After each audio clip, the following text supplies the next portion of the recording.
guys, welcome to the Masters of SaaS podcast, brought to you by Uproar Media, a growth marketing agency for SaaS, specializing in paid media, content, and conversion rate optimization. I'll be your host, Todd Chambers. I have the absolute pleasure of chatting with really smart people from the SaaS industry. The goal is to extract as much value as possible. What are their strategies, their tactics, their failures, funny stories, key learnings? All of this can then be used to help you grow and scale your own SaaS business. In this episode, I speak with Matt Barnett, the CEO of Bonjoro. He's also known as Papa Bear, but we'll get to that. Matt is originally from Shrewsbury, a small town in the UK, which happens to be the birthplace of Charles Darwin and somebody much less important, myself. Matt moved to Sydney, Australia 10 years ago and founded the company in 2017. Bonjoro is an app for sending individual, personalized videos to welcome and onboard new customers at scale. We chat about the importance of brand and how they leaned into their own quirky and human approach, customer advocacy and how this can be used as a core growth lever, Matt's top video recommendations for SaaS companies, growth, productivity, beekeeping, and everything in between. Hope you guys enjoy. Hey, Matt, welcome to the show. Hi, Todd. Awesome to be here. Yes, a fellow Midlands man from the UK living in Australia. Maybe we can just do the basic intro. Who is Matt? Where are you based? And what are you doing right now? Yeah, sure. So Matt and Papa Bear, or CEO of a company called Bonjoro, based out here in Sydney, Australia, from the UK originally. Actually, designer by trade, kind of a designer founder. So it sounds like growing a business, but a bit of a design-led focus to what we do. Run another company before this that we still have now based out of the UK, where we actually, the Bonjoro company was a sales hack for that company and happened to go a lot faster and overtook it. So we split the company in half and then kind of half of us run it in one country, half of us run it. Product's based here, but then we're based around the world. And what exactly does Bonjoro do? We do personalized videos as a way to engage customers at certain points on the funnel. So messages sent to an individual. So if you see Jared Bloom from Ogilvy sign up, you might want to do a video for Jared. So we'll ping you a message and say, hey, look, good time to connect. Do a video for Jared saying, hey, saw you sign up. We work with Budweiser, who is you work with at Ogilvy. Awesome to have you on board. Why don't we come in and see you next week and give you a pitch? And that personalized video gets sent out to Jared individually, and then it's sent out to the next person, the next person, the next person. So we sit on systems like Intercom, MailChimp, ActiveCampaign, HubSpot, Salesforce, you name it. It's all about providing personalization at scale. Nice, and we can dig a lot deeper into that. You mentioned there you're a design background. You have an interesting brand. It's definitely it stands out. Maybe you can talk me through the name and the branding and kind of how you were involved in that process. Look, I think we came up with the first version in the pub. We were like, so look. So we're doing video here, and we were doing this. So we started kind of 3.5 years ago. And we're getting people to switch onto video messaging, which is smartphone based mostly, a bit of desktop stuff, but it's very much unedited 30-second videos when you're out walking your dog or in your kitchen with your kids running around your feet. So it's very much about dropping the business persona and relaxing and kind of just being authentic with customers. So in terms of that, looking at the brand, we decided to take quite a playful route because we want to drag customers part of the journey with us and say, look, it's not that serious. You need to let go a little bit.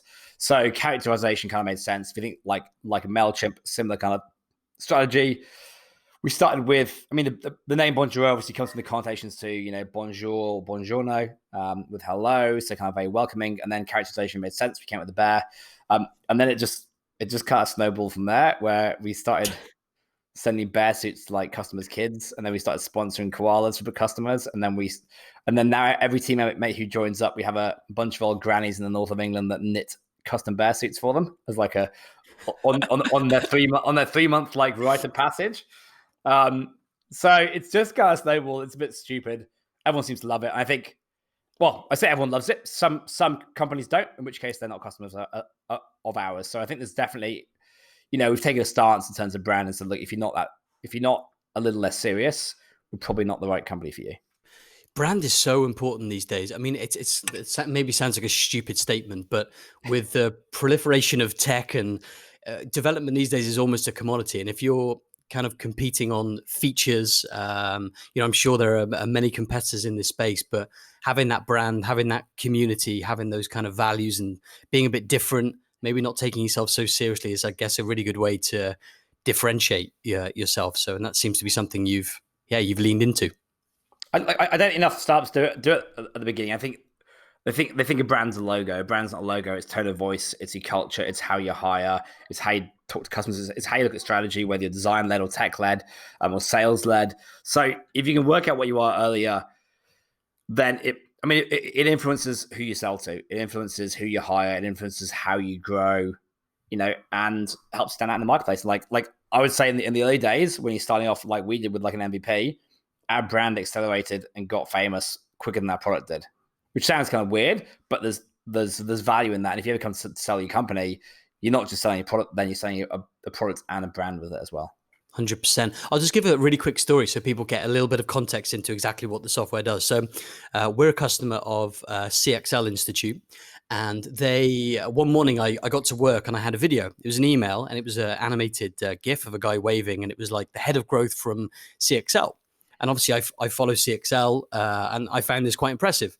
Clicked on the button and it's like, hey, Todd, I'm the head of growth at CXL. I see you signed up for this webinar.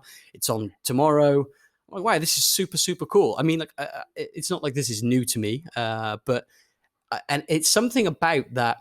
The fact that he took the effort, he's the head of growth at CL. He took the effort to send me a video, super, super powerful. And I looked at the bottom, like, who's driving this software? And then I saw, Bonjoro, powered by Bonjoro. So two things in there. It's kind of, do you think that's one of the reasons why this works so well? It's just that people actually take the effort to create that. Just in taking the effort in of itself, kind of creates that goodwill. Do you think that's kind of one of the main reasons that the video is so effective? Yeah, look, we're not a video company. Video's a medium, so like everyone's like, ooh, video's amazing. I'm like, people that go, ooh, text is amazing. Like, it's a medium. It is excellent. It's very authentic. The thing that works really, the thing that is happening here is what you're doing in the video. So it's the fact you're stopping for 30 seconds or a minute in your day, and you're acknowledging somebody, be it a lead, a customer, or webinar registrant. So you're acknowledging them in person. You're showing that you've taken, albeit 30 seconds to kind of like check in and see who they are. And it humanizes the whole process. So again, that's what's valuable. The video is a mechanism and a medium to do that, but it's actually the act of doing it that is valuable and rewarded. Totally. Yeah, and then the other thing as well is the K factor, the virality that's built in the product. Just from CXL sending me that video, I've now become aware of your product. How important was that inherent virality of the product in kind of the growth and the trajectory of Bonjoro? Yeah, so 40% of our science still come from that today. Wow. At the beginning, it was 100%. So we still do. I think 78% of our signups, traffic still come through word of mouth and customers. So we've spent very little on marketing to date because of that. Partly K factor and partly obviously culture and brand. So interesting, so those are two things that really work. But it's not every company can do that. We're very lucky to be able to have that in what we do. And it's been wonderful. Yeah. So what was that like? Because you can listen to your podcast with Omar on SaaS Club, and you kind of tell the origin story. So we don't need to go too deep on that, but you kind of built this out of your own need, right? You were sending personalized videos to your own leads on the way to work in the morning, and you saw really, really good response rates. Kind of, can you talk us through the first version of the product that you kind of hacked together? Yeah, so I think we used Slack and Zapier and did a little bit of coding to kind of get, so basically we would have leads coming into this business. We would basically ping them to me on Slack with like a link. I think we used, we probably used Clearbit at the time, which is like a data aggregator. So we use that. We actually we send them into that through their API. We pull some information out. So it was like, John from, Kimberly Clark signed up in London, and they were the head of, marketing for X brand. So you'd be able to see what the client was, what they were doing. And so when I record the video, which I would then do more manually, but I'd use this data very quickly. I could have a look, see who they are, do the video, and then we'd upload it, host it, and then send it out. Am I allowed to swear on this podcast? You can swear all you like, Matt. In fact, I encourage it if that's what you do normally. So it was a piece of shit. Yeah, they didn't it functioned. It was not good looking. It was not user friendly. But the concept worked, and for a hack, it was fun because that's what we were doing was a hack. Yeah, the first version customers used was that, and people kept asking if they could use it, and we're like, well, if they can use that, then I guess if we build something usable, then that's got to be better than this, and we were right, and off we went.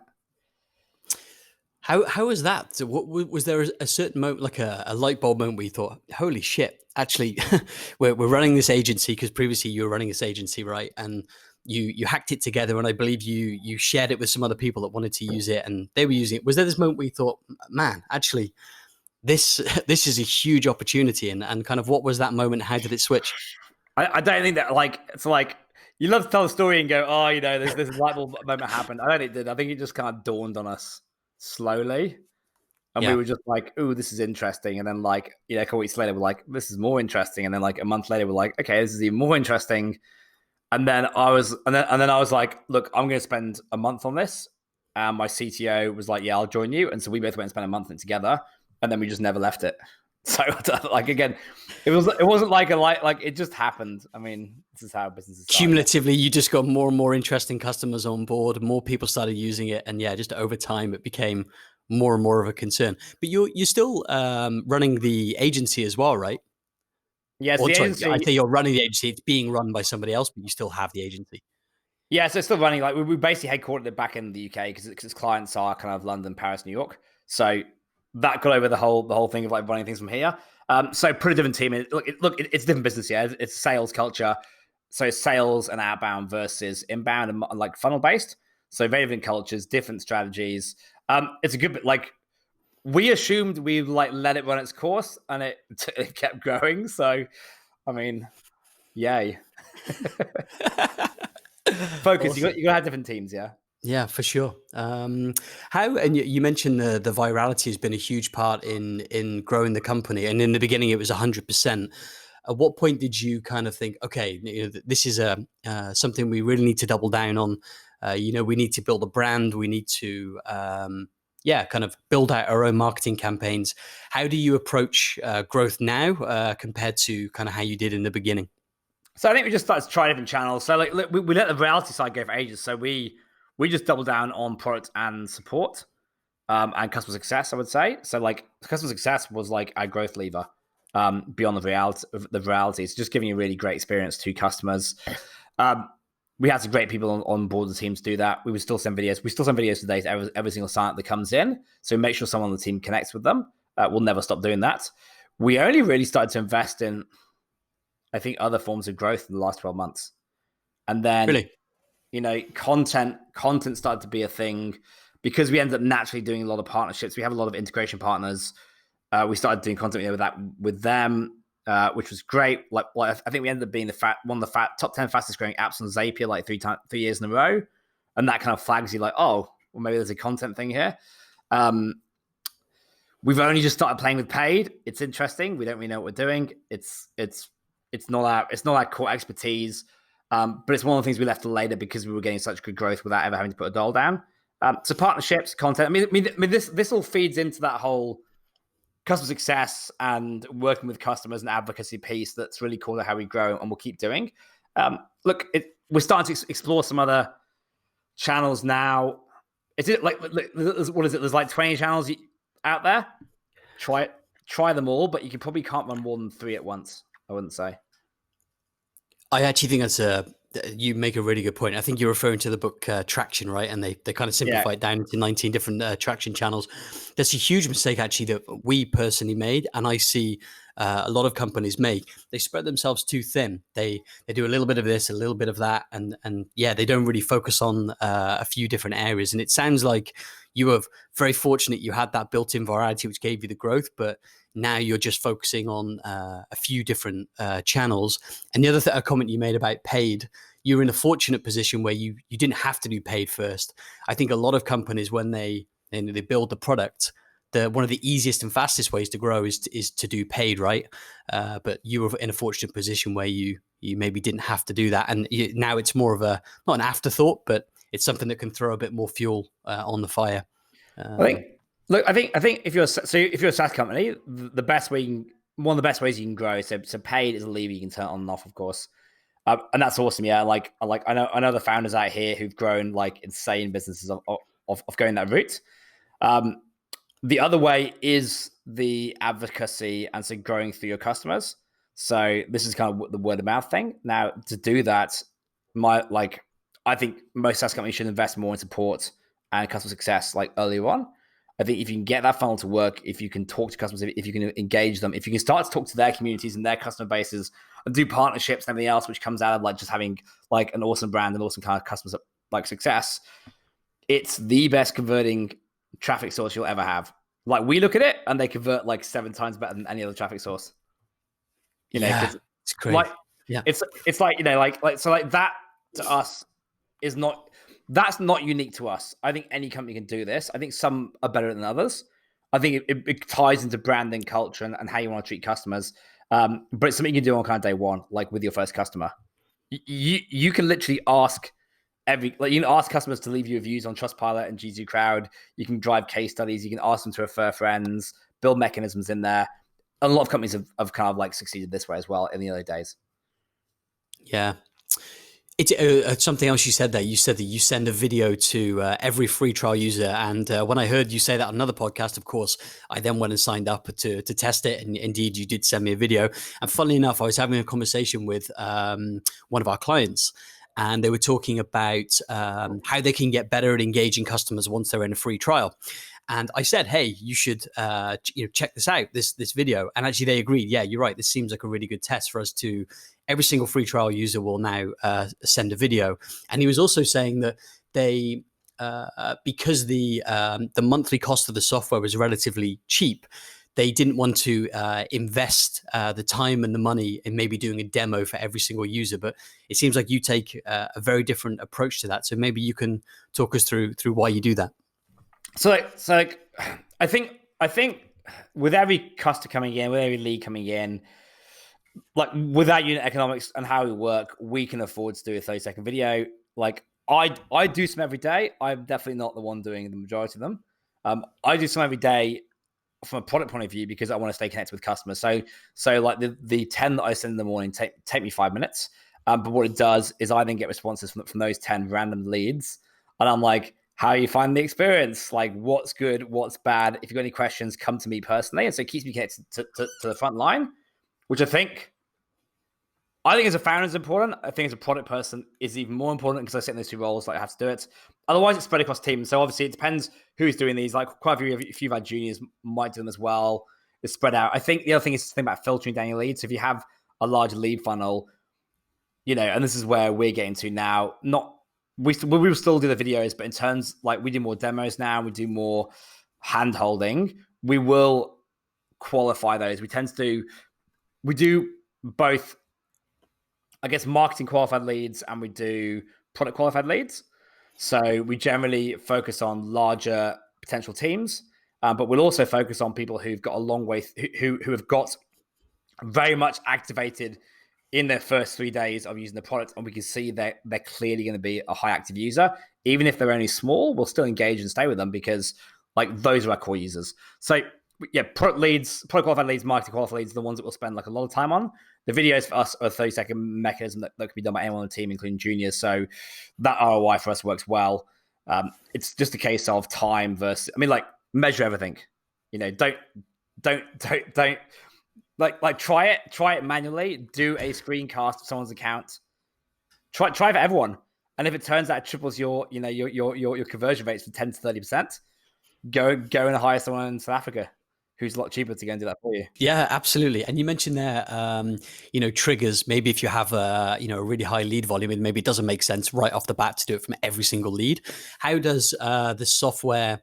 Because you sit on top of, HubSpot, Salesforce, all these other platforms, and you can, I assume, set triggers. And when certain things happen within the product, you need to send this guy or girl a video. Yeah, so triggers and then filters. And so filtering out by, again, size of, well, like, so we just plug into attributes. So you can filter by whatever you want.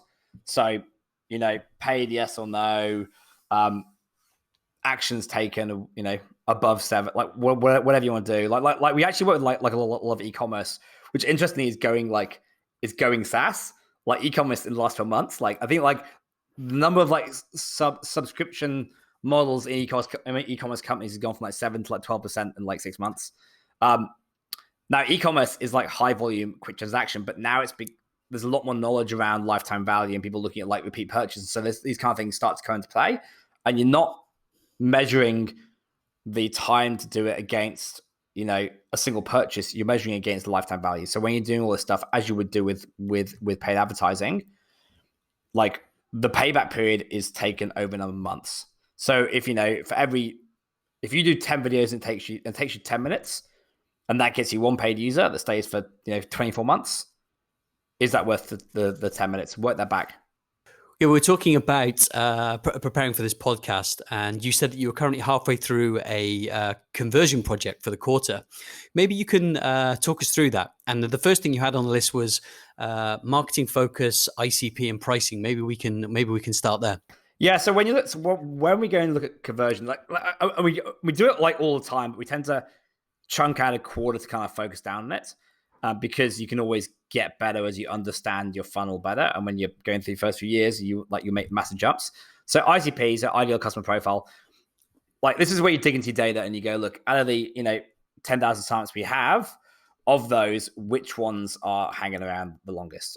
So which ones are converting, and then which ones are staying with us and retaining, again, the most value from the product. So try and work out how those are. You can cut it in numerous ways. You can do it by industry, very high level. So we know that we work great in education, SaaS, services and e-commerce. Like those generally where we play. That's quite broad. We know that within those, we then also have, I guess, more of a jobs to be done attitude. So like, how are people using us? Like, what jobs are they solving? So with us, it's like converting leads, activating customers, and then driving retention. So depending how you want to, and there's other ways you can cut, but what you need to do is to understand who your best customers are and be able to feed that data back into your funnel so it can help to influence marketing. So again, if you know that, like we take us, education is a big market, let's go do partnerships with other education softwares and agencies and groups, because we know that their customers are going to convert better than other ones. So let's invest our time there. This, again, if you come back once a year and do this, you'll get a deeper and deeper focus of what your niches are, and you can focus better. So that helps marketing. Do you want me to keep going, or should I just stop? Yeah, please. Actually, I was going to say on the marketing side, I wanted to drill a bit deeper. So on the jobs to be done, you've identified SaaS, education, and e-commerce. So now you understand the jobs that these guys are specifically, instead of the traditional persona, which is like an avatar. Sally, she works in marketing, blah blah blah. It's like the jobs to be done is people don't want to drill, they want a hole, right? So once you understand the end game that people are actually trying to achieve, how is that actually influenced marketing at Bonjoro? Can you maybe give us one or two examples of how you've maybe changed the way you've done things? Yeah, so if you look at let's take e-commerce. Yeah, so e-commerce, we're used to lower CAC, pretty much. Yeah, so cost per acquisition. The way we do that is we drive higher reviews on things like Trustpilot. But again, what they're really doing is looking to halve CAC. So rather than talking about like reviews, we're going to talk about how to reduce CAC, and we talk about you doing that via driving reviews on such platforms. And the way you drive reviews effectively is to use video. So again, like, what are they looking for? They're not looking for, can I send videos to customers, which is what we do. No one types that in. They're looking for, how do I reduce my CAC? And so you do content marketing and focus around that, which then dribbles down to what it is we do and explains it. Does that make sense? Yeah, absolutely. Makes total sense. Just to take a bit of a left turn, how have you guys approached pricing? Because actually the software is really quite affordable. How do you approach pricing, which is a really, really big subject, right? Yeah, we test a lot. So okay. I mean, look, we've generally just taken swings in the past. I'll be like intelligence, data-driven swings. Like at the beginning, it was like, how much do you think someone will pay? And then we're like, okay, cool. And then after that, we're like, generally your pricing goes up and up and up as you increase the value of the product, which makes sense. So as this is the difference between like an e-commerce versus a SaaS product, is you're continually improving it. So you build up, but then like at certain points, you look at the data, you segment out users, you do your research. And so what we understand, what we understood, our last pricing change is we used to be like $25 and $45. Then we moved to like a 3-tiered approach with like a lower price package and a higher one. And we understood there were customers that we were underpricing that would pay more and had less price sensitivity. but they were after functionality for teams, more security, this kind of thing. So we knew there was a higher price tier there, and there will always be higher and higher price tiers there. I think that's inevitable. But we also saw there was a very low usage customer, and we had a free plan, and they were using the free plan a bit, but we were a bit annoyed by some of the features, but they weren't quite going to get to our middle tier. And we're like, okay, so let's try a lower price tier and see if we can capture more of them like onto a plan, whereas normally they wouldn't pay. And then hopefully that can be used to then walk those users as they grow up the pricing tiers as they get more value out of the products. So we ended up going with that strategy, and like it worked great. And this was, again, looking at some data. Now, that was still a big swing. We weren't at the stage where, A/B testing pricing is very hard. Yeah. Especially when people find out you don't have to happen. So, I was talking to another company here who's, a few years beyond us, and they said they've got something like 220 different pricing plans for all the pricing tests they've done. And they tested aggressively. I know Intercom was saying, like, Intercom used to change pricing 8 times a year. We probably do it between 2 and 4 times a year. It's very hard, yeah. Like, ultimately, you have to test. You need to have some like reasoning behind that. You need to look at the data. You need to test. You need to measure very, very quickly, and it can be hard because pricing can affect retention, which might take 4 months to come through. That was exactly going to be my point, because it's not just on the acquisition side, right? It's the retention of users. You might sign up more users, but then they might churn after 2-3 months. So I guess you need to give yourselves a decent enough runway to see how those users change over time. You need to understand leading indicators versus lagging indicators. So you got to have indicators that will show you that they're more engaged with that price or whatever else. Look, you spot some trends early. So, some of it you have to take punts. Like you can A/B test pricing. So I'm not saying you can't. You don't necessarily have to look at competition, by the way. That's one thing we learn is kind of price independently. Don't get into price wars. Don't worry too much because you've got your own value. Test annual, test monthly, test free plans, test non-free plans. You're not going to get it right. Like you're not going to. No. And as your product evolves, your pricing might be right now. In 6 months' time, it might you might be underpricing massively and leaving a lot of money on the table. So keep moving, keep changing. Some pricing models, if you can get to them, like scalable pricing, like unit economic based pricing, like mailing platforms, is amazing. We haven't got there yet. We kind of want to. We don't know how, but like as a business model, it's insane. Yeah, you need to walk before you can run. What about on the? You mentioned sales as well. Like, what is your approach to sales? Is it pretty much completely? Well, actually, it's not, because you already told us, not completely product led. How much an involvement do your sales team have in onboarding users, and how has that changed over time? What have you learned? Yeah, so we don't really do much outbound yet. We're very much like an inbound organization. But what we do now is we get on and do. I don't even know what the right term is. It's kind of like inbound sales. So inbound leads coming in, picking up those, vetting them, and then kind of getting them on sales calls, which originally we didn't do. Originally, we were like, just come in and use that trial and off you go, because we were a small team. Look, if you're a marketing organization, there's always room for sales. And if you're a sales organization, there's always room for marketing. I think that holds true. It's a channel. Sales is just another channel. I wouldn't say that we've like our first step is like, improving our inbound funnel, because that's a natural step. We'll do sales at some point, especially as we start to go at market. I start to look at larger organizations.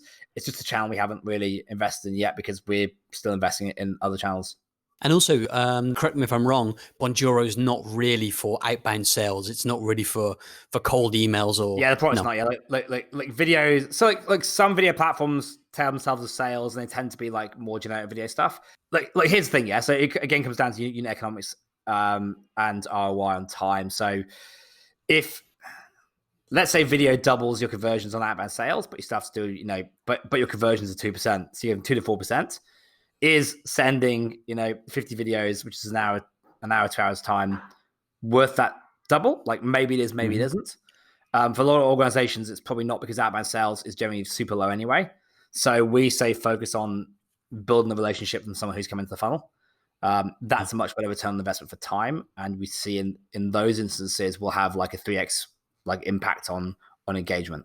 So that's, again, it's just about time, yeah, because we do ask you to give a time input. We automate all the process behind it, but you still got to do 30 seconds doing a video, if that makes sense.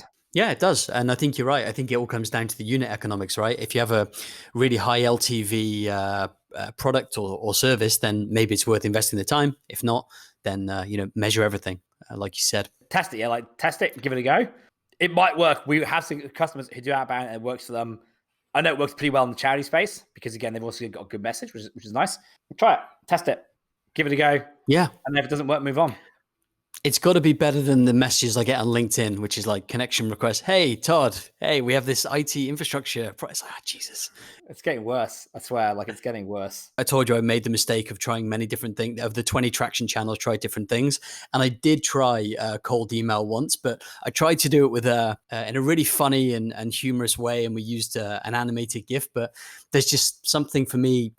I don't know. It doesn't rub right with me. Interrupting somebody's day, like, hey, please buy my shit. But I think if you choose really, really highly relevant customers that are exactly in your ICP and you really take the time to personalize the message using video, I'm sure that would be worth a test. But spray and pray doesn't do it for me. But you're also English. I'm English. We're not the most bullish of people. If you're American, you're probably like, nah, it's fine. We'll go for it. So like, there's a cultural thing here as well. True. At the agency that we ran was very much sales, but like the way I saw it, like I was extremely good at getting warm intros. So every single meeting I would ever have, every single call, I'd be like, who else do you know? Who else do you know? So I never went cold. I always go for intros, but I would like hunt for those intros as you would cold. So, I mean, that's still like a level of cold that's way more effective, like way more effective. So look, whatever works for you, yeah? Yeah.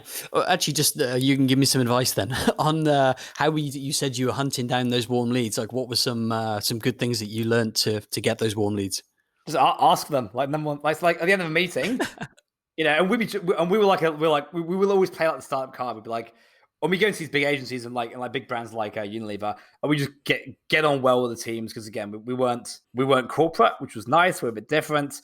We like flew from Australia to go to these meetings, so like you walk in, everyone would love it anyway, and then you'd be like, look, we're trying to get a foothold. Who else do you think we should talk to? And you're not asking the company, you're asking the person that you're talking to, like personally, who else do you think we should have a chat to? And they would always be like, oh, you should talk to Lucy in like Ogilvy, or you should talk to like Ben over, in Blue Marlin. And they would always like make intros into like potentially like into like who were their competitors. And we would then go, so, and either they make one like directly, or they go just like use my name, mention me. And some people and some of them would be like, would make like 20 intros and be like, I just really like you guys. Like, I love it if you succeeded. Like the product's good. I can get behind the mission. To be fair, we had this with Bonjoro as well. In the early days, companies would be like, we'll just pay you because like the product's not there yet, but we want you to get there. So we'll just pay you to make sure you make it. And then you're like, this is awesome, yeah? People like people. If you're very, like, people want to help. If someone asks me for help, someone asks me for an intro, I'm like, yeah, of course. Pass it on. It's what you just said there, so true. Like there's the Nike, just do it. There's a slogan there, just ask. And someone said to me, we started this podcast, we're only 10 episodes in, and we had some really good first guests, like including yourself. And people said, how did you get the guests? I said, I just asked. It literally is just as simple as that. I do think sometimes people just create barriers in their mind. Give it a few years running a company and you will have no problem asking, because if you don't ask, you just won't get there. That's so true. And you kind of, you burn your ships, right? If you set yourself a big lofty goal and you tell the world you're going to achieve it, you kind of don't really give yourself any other opportunity. Like, you have to ask. Or otherwise you're not going to make it. So we're kind of just moving down all the steps that you're kind of optimizing within the company. We spoke about your marketing focus, the ICP, the pricing. We just touched on sales there. You don't really do outbound at the moment. It's more inbound. How have you approached customer success and kind of how has that changed since you started Bonjoro? The goals originally when we started were very much around like activation. So make sure people actually got active on the product. And we'd drive and we'd help and we'd do whatever it took. They then, like, as you mature, you understand actually the real crucial thing is about retention and then revenue expansion. So really CS, the ultimate goal ends up they're like an account manager. Like they basically stay with the customers who are with you and are active. They spot those, they get people to become active, and then their job is to like really get them to love you, get them across new features, get them upgrading, getting them like bringing on new team members. Like we actually have like a CDO as well, like a chief delight officer, who's one of our CS team and is a bit more junior, but her job is purely to like delight customers. So she's the one who will send random videos to them on random days. Singing dressed as a giant polar bear. She'll send out like the bear suits, she'll do like random things here and there. And like her job is just generally to like have fun with customers. And that's the bit that we really invest in. And she's part of the CS team. Yeah, we sit at CS, and it's all about like advocacy and getting people to talk about us and leave reviews and do case studies and tell everyone else to come and sign up for us. So again, that word of mouth thing we do, it's not by chance. Like, we've invested in people whose job it is to make that happen, and they have process and they have like randomness as well. So CS with us it's quite a broad remit. Yeah, like it sits across customer service, but it's not customer service. It sits across that, and it manages that, and then it manages like delight, and it manages community as well, and then it also, finally feeds back to product. So it's also the voice of the customer. So in terms of like driving product and marketing and everything else we do, they are the voice. And like, as a SaaS company, they're the ones who are like, "Oi, product, this is important. Do this." You're like, "Yeah, but we do all this other stuff." And they're like, "No, like, you need to do this." Yeah. So there's always this tension, which is good and healthy. We probably give our CS team more power than a lot of tech companies. But again, that's just, it's worked for us. It's not necessarily the only way you can do things. A few questions there. Can you think of one good example where customer success flagged something that maybe product had missed and it was like a really good insight? Naming conventions. We name stuff, and we made some stupid decisions on a few things. We name things and it always seems to make sense. We just research it makes sense. Then release it and everyone's like, "This is terrible." And yes, they're like, we told you, and we're like, "Yeah, okay." Naming's hard. Yeah, like, look, CS influences pretty much like all product we do, like everything. I would say, I don't think there's a piece of product we build without CS's input, and they're a crucial part of our testing system as well. And then generally, like, we will release and it'll be in their hands for the next 3 months, and then we'll prioritize anything that comes through. Like, we've had to learn that. We weren't very good at the beginning. The beginning, you just release and move on. We've had to build a culture where CS has more power, but it's still a challenge because of resource. Can you just give us another example? So you said customer success is heavily involved when there's a new product release, and you also said they have their own kind of process they need to follow. So can you just kind of talk us through that? You release something. What is the remit and the power that customer success has? Yeah, so one of the things we do now is we tend to release things in beta first. So we did like a screen recorder, like Chrome extension screen recorder. So people can eventually get notifications on Chrome as well. So it just kind of expands the app. So we were like, "Hey, go and find us 50 beta users." So they went out to their communities and to our best users, who they know, to our biggest advocates, and they were like, "Can I have a bunch of people test this?" So we had a bunch of testing on it. It broke a lot. Everyone was cool with it because they were good customers.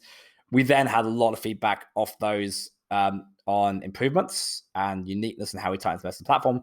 We did that. We came through, went through like 3 revisions. We then released it to like a few hundred people, more feedback, and then we released it out to the lot. And then it's customer success's role to get everyone testing that into the hands of everyone. And then, for the next 3 months, any issues that come through, because the stuff will always get through, we then get CS to make sure those are prioritized. And then once CS actually sits in, like, we use Atlassian for like sprints, like Jira. One of our CS team actually has access there, and they will be prioritizing bugs and issues into each sprint. So we directly say, "Look, we're not going to manage, like, the dev team doesn't manage bugs. You guys tell us which one's a priority. You prioritize them. We'll give you like X amount of resource per sprint. And if you can only pick 5 of those bugs, give us the 5 that matter." So they actually dictate what we fix and what we prioritize. And it's up to them to work out, does it affect enough users? Does it affect like high value users? Does it affect users that we just love? Is it going to be an emergent issue that's going to get worse? Is it actually a signal for something else? And it's up to them to learn. And we've had to train them, we've had to train all of us on getting better at recognizing where to spend the time, because resource, as everyone knows, is everything. This is something I've struggled with, and I'm sure many people struggle with, is focus. Everything has like an opportunity cost, and knowing where to focus with really limited resources. How, as a business, kind of culturally, do you encode that to make sure you focus on the right things? Is it like a structural thing? Is it a cultural thing? It's a strategic thing. But there's different levels, yes. Like, there's obviously like higher business goals and higher product developments and higher drives, which need to come on a quarterly basis. We set goals. We hold to those pretty stiffly for that quarter. So although other things come in, it's very easy to go and like chase the next shiny object, and we're like, "That's important. We agree. Nothing's happening until for 3 months because we have this and this, and we all decided as a company these are the things we're going to work on." So there's a strategic. That's not to say we're not completely flexible. But generally, the bigger pieces are done as bigger pieces. So when we're doing a conversions project, unless something is emergent and an issue, oh, we want to go build this new product. That's great, but we're going to do it next quarter because this quarter is all about conversion. So like focus on that and getting everyone to understand that and getting people like CS to understand as well. Some stuff's not going to get done because the resource aren't there. Next level down is things like obviously like small features, like, improvements, bugs, that kind of stuff. Then we're much more flexible around that. And that comes down to those teams understanding how to prioritize and understanding, look, you have X amount of resource. You can't do everything. You can do 20%. You need to work out for yourself which of those are important. And we'll let you decide, yeah? Yeah, most people in my experience, including myself to some extent, find it really hard to prioritize. And it's just like inherently within you, you feel busy because you're answering emails and like you are doing stuff. It's not like you're wasting time, but you're just working on the wrong things. How do you ensure? So like you decide for the quarter, this is the super important stuff. This shit needs to get done. How do you kind of systematically, do you have like bi-weekly check-ins or something? How do you make sure that you're actually moving towards those bigger goals and people aren't getting distracted by shiny objects? Yes, so each team needs to be able to run obviously down. You need hierarchy. Like we're pretty flat, but you need to have hierarchy in it as well. So like you need to have reports, and then each team is responsible for their reports, their own goals. It is hard to keep everyone focused. I think it's a learning thing. It's part of training for new teams. They need to keep on these. We have like a brain stress call like once a week for management. So management is checking in like US, UK, and here in Australia, checking in once a week, raising emergent issues, tackling challenges together. This has to happen. And then teams themselves are doing their meetings on their own schedule. So our product team do daily stand-ups. They probably do that. They do the most meetings. Marketing probably chat a couple of times a week. CS, they're generally chatting every day. And then management chat once a week. Like personally, turn off email, turn off Slack. Turn that shit off. Like it's just distracting. Like turn it on for an hour in the morning, turn it on for an hour in the evening. Don't turn it on the daytime. Like pretty much, if it can't wait, someone will call you. And there's another good tip someone gave me. Yeah, one of the guys here, if you ever been to Sydney, who built the whole bridge climb thing where they can walk over Sydney Harbour Bridge. Yeah, I've done that. Yeah, it's super cool. Took him like 20 years of like lobbying to get it. Like the guy's just like an absolute machine. And he was like, every day in the shower, pick 3 things to do. Like what one big thing and like 2 middle things. And just get those done, and everything else is less important. And just do that every day. I completely agree. I think the biggest things are turn off Slack, turn off email. And as you just said, if you can achieve just one big thing a day, it doesn't sound like a lot because sometimes you'll get that thing done in like half an hour. It's a really shitty conversation you need to have.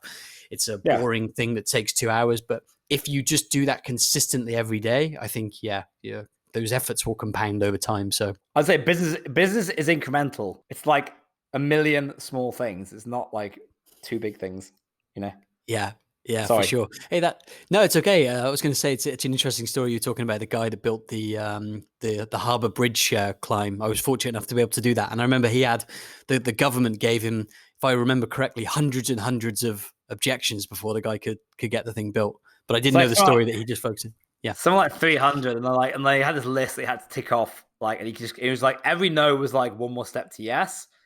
But like, I mean, nice. so the guy's called Paul Cave. If you ever want to look at his story, it's like it almost broke him. Like it's not like a happy ending. I mean, it is, but like it was a brutal journey. I think it cost him his like marriage and stuff like it. And then he said they like got confirmation on the Golden Gate Bridge, and then like they finally got there after 3 years trying, and then like a month later, like 9/11 happened and all gone.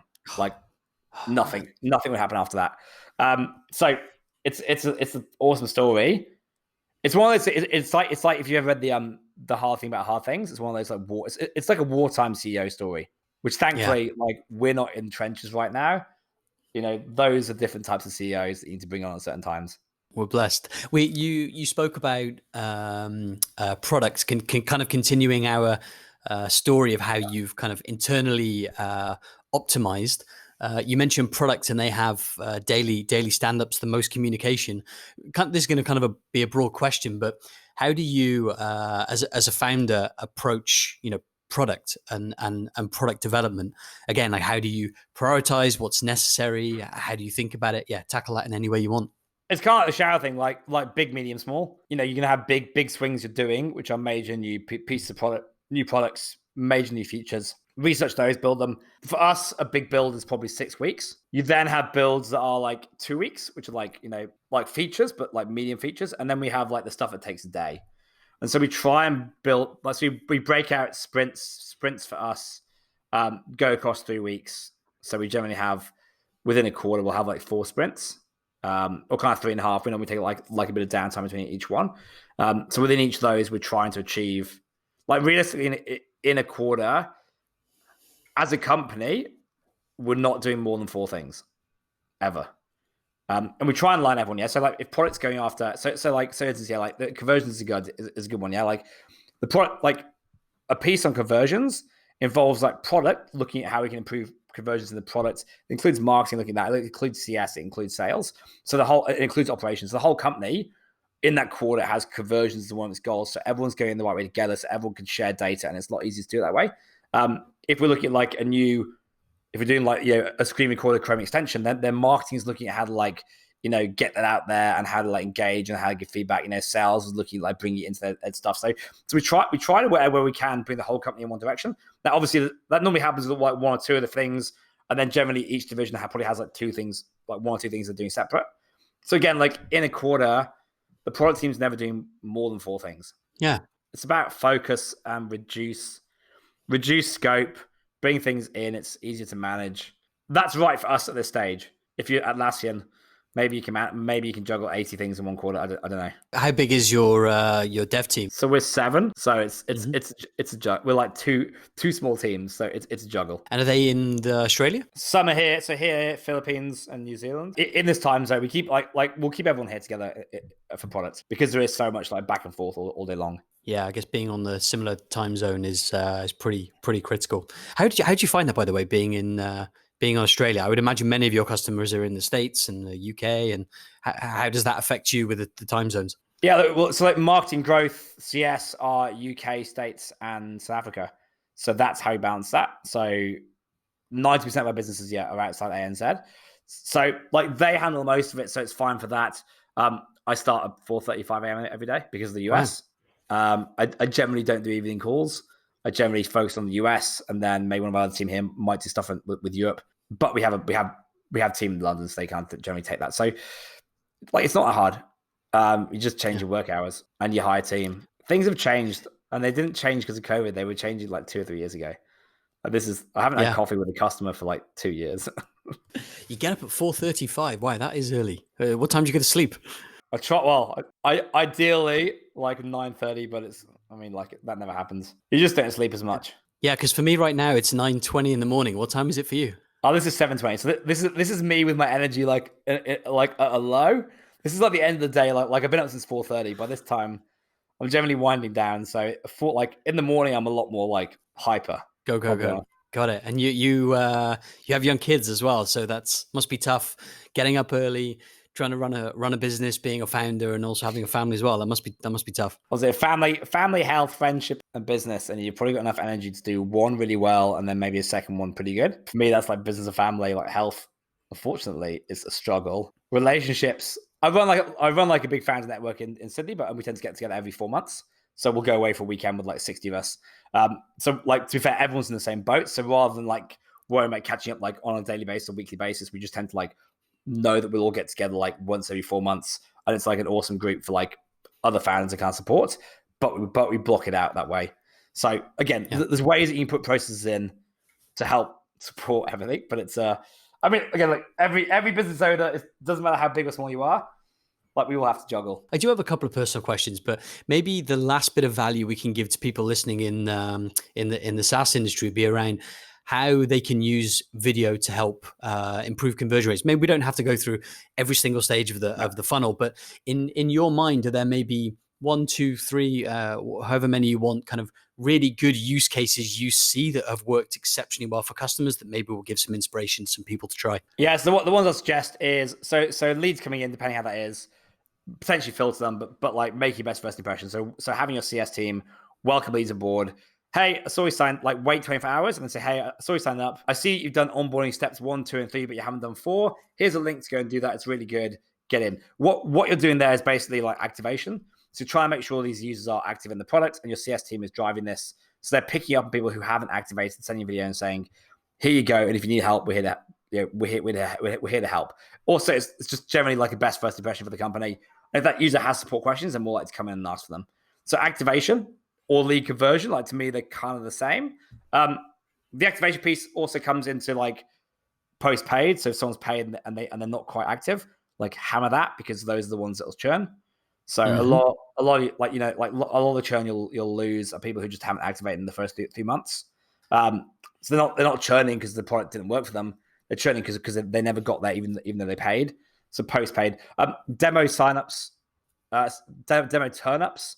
So if you are a sales-driven organization, 24 hours. So when people are booking demos with your sales team, 24 hours before the demos, get that salesperson send a 20-second video and just introduce themselves. And guarantee if you do that, you'll increase demo turn-ups by 15 to 30%. Much harder to turn down a person than it is to turn down a calendar link. So we get used that a lot in larger organizations. And then the final area is, so bottom of the funnel, driving reviews. So try and filter out for like generally your advocates, whether you want to do that with like people who are like positive NPS customers after like they've hit a year after they've communicated. Drop a video in, just say, look, you mean a lot to us. Thanks for being with us, etc., etc. If you have time, here's a link to G2 Crowd or Trustpilot. Can you leave us a review? Do that, and you'll double, triple your review rate. Yeah, amazing. And you guys have some pretty extensive guides on the site if like people want to go through and figure out how to do that stuff. Yeah, we just basically asked our best customers how they do all these. So it's what we call funnels. Go and have a look, and you'll be able to see like, ooh, send this subject line, say this, do this. Here's the trigger. Here's what you're looking to do. So it's very plug and play. So go check it out. You'll see like 40 different use cases there. Play around with them and just start with what's there because that works for somebody else, and then start to tailor it to yourself as you test it out. Kind of the closing on the professional side. I think some of the things I like about Bonjoro the most is that you kind of lean into that delight and surprise and into the brand, and it's sending out bear suits, personalization, sending people videos, and I think more companies should do that. And I think video is just such a great way to humanize the experience. It's so easy just to sit and live in the digital world and, oh, great, we got 17 free trials yesterday, but actually being able to have those real human conversations with those people, I think is so powerful. And I think it's something more companies should do. So kudos for facilitating that. It'll surprise you. Invest is like, again, like I said at the beginning, like CS is going to be one of your best growth levers if you do it correctly. So if customer success is not a growth lever, like you're doing it wrong. Like get in there, delight people, and they'll talk about you and bring more customers in. Cool. Well, just maybe a quick last couple of personal questions. What do you do for kicks in your spare time? Beekeeping, surfing. Beekeeping. Wow, that's an interesting. Let's not skip over beekeeping. Beekeeping. How the hell did you get into that? But I don't know. I had a choice of zoology or business. I went into business, but zoology is my other passion, and insects are fascinating. They're probably the least known of the kingdoms. So if you want to be surprised and delighted, then look into them. Bees need help. Bees are good. Bees make the world go round, and they're struggling. So if you want to just do something good, go and buy a beehive. And so obviously you have your own beehive at home. Yeah, I'm getting into like native bees here. So like from the UK originally, so like honeybees are great, but native bees they're no good for honey production, but obviously they're much better for the environment here. And then these little tiny bees are about 2 millimeters long, and they're perfectly little size bees. Like Australia's like, it's Australia, like they have like gigantic bees and like miniature bees and like bees that eat spiders. They have spiders that eat bees. They have bees that attack. Like it's a crazy country. Oh, for sure. I remember I was in Australia. We were sitting having a beer on a balcony somewhere, and this Australian guy said, "Don't move." But there's I think it's a redback spider. Is it the redback that's like the most poisonous, one of the most poisonous in the world? And it was literally 2 feet away from me. So I guess when you live in Australia, you get access to all those cool insects. We've got a python that lives under the house. It's awesome. I just have to stop my daughter getting playing down there. Yeah, is that a genuine concern though? If your daughter's kind of playing in the garden? No, they're not that big. Well, I don't think it's good. Like I used to hold snakes as a child, so it seems normal to me. But hey, cool. Snakes and bees. I think it's a good way to end. Well, listen, thanks so much for your time. It was a really interesting conversation. And where can people get in touch if they want to speak to you? Me personally, head to LinkedIn, type in Papa Bear. I think there's like 3 of us, and I'm the guy in the bear suit. So just if you want to reach out, do. Otherwise, go check out bonjoro.com. Try it out. It's free. Give it a trial. You'll get a video from the team and then just have a chat to them. Awesome. Thanks for your time, Matt. No worries, Todd. See you soon. Thanks for listening to the podcast, guys. If you want to get links to any of the resources we discussed in the interview, head over to uproarmedia.com/podcast. Until next time, take it easy.